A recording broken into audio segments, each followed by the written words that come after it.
Hello, it's Anne Hughes here. It's an absolutely beautiful day in Glasgow. I hope it is wherever you are too. And I'm just getting ready to go out for a wee wander, and I thought I would just pop on. I've not done a video for a good maybe couple of weeks, but I've been thinking about this one for quite a few days now, and the thing I wanted to talk about is endings. Do you know, I think that we've probably all had a lot of endings this year, haven't we? And we're getting to the end of the year as well. And I speak as someone who has had great endings in my life and somebody who's had shocking endings in my life. And so I'm speaking from a place of sort of what I can reflect on from the endings that I have had. And having a good ending is such an important thing before you move forward.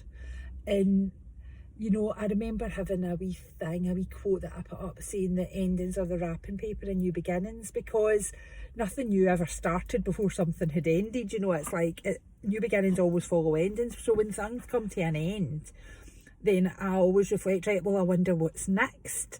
And especially in my work now, you know, I do short-term bits of work. And so they always finish, because of course they do, because they're short-term bits of work. And so they are always endings always precede the beginnings for me. And so it's only, I would say, since I started doing that nearly 3 years now, that I've got good at endings. You know, I always end my endings quite well.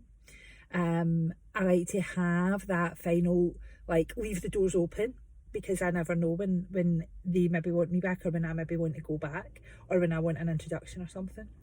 But even in life, you know, if it's your jobs that are ending, if it's friendships and relationships that are ending, you have a choice in how that ends, don't you? Because of course we do. And even if the other person is, or the other people, the other side is extremely difficult, and the ending on their side is messy and confused and awful, you still have the power to end it well from your side. And maybe that's just about letting it go, you know, having no grudges, not talking bad about it, not thinking bad about it, not feeling as if they should have done better, I should have done better, that person did this, that person did that, but just deciding that is clearly done now, and I'm going to let it be finished.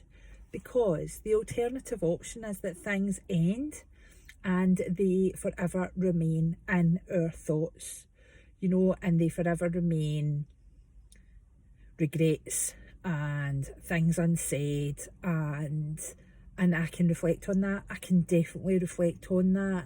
Definitely with jobs, but I don't think about that too much because it's done now and I'm fine with it.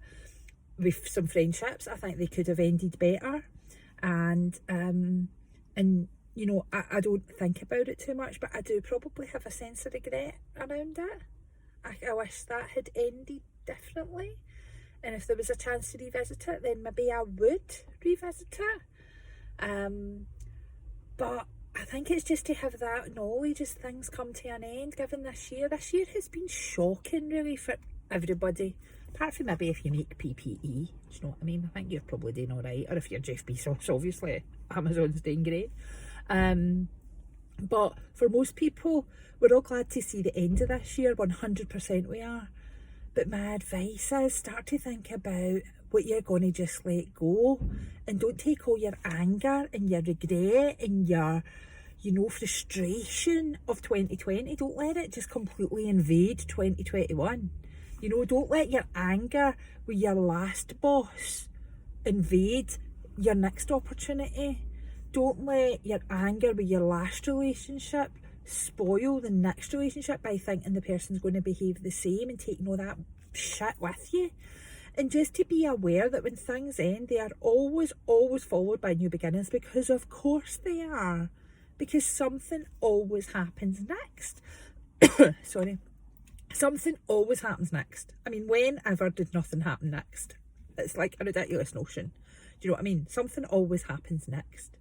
So anything that you are coming to an end of, whether it be relationships or jobs or 2020, and we're all glad to get rid of it, try and do the ending as best you can, because I believe that puts you in the perfect place, in the very perfect place, to walk into whatever is next with the very best energy. One, to even notice that whatever's next is there, because I think sometimes we can be so angry looking back, so frustrated, so pissed off that we don't even see the next opportunity. It can pass us by because we're so busy in our anger, looking back away.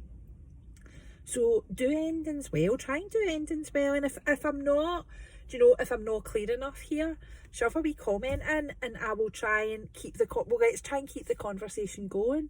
Or if you've got a story about something that you have ended really well, shove that in as well. That way, or a reflection, I suppose, on ending something badly. I mean, don't get too negative on my page, obviously. But, think about how you could end things, because I believe that endings can be beautiful too. They don't all need to be awful and painful and harmful.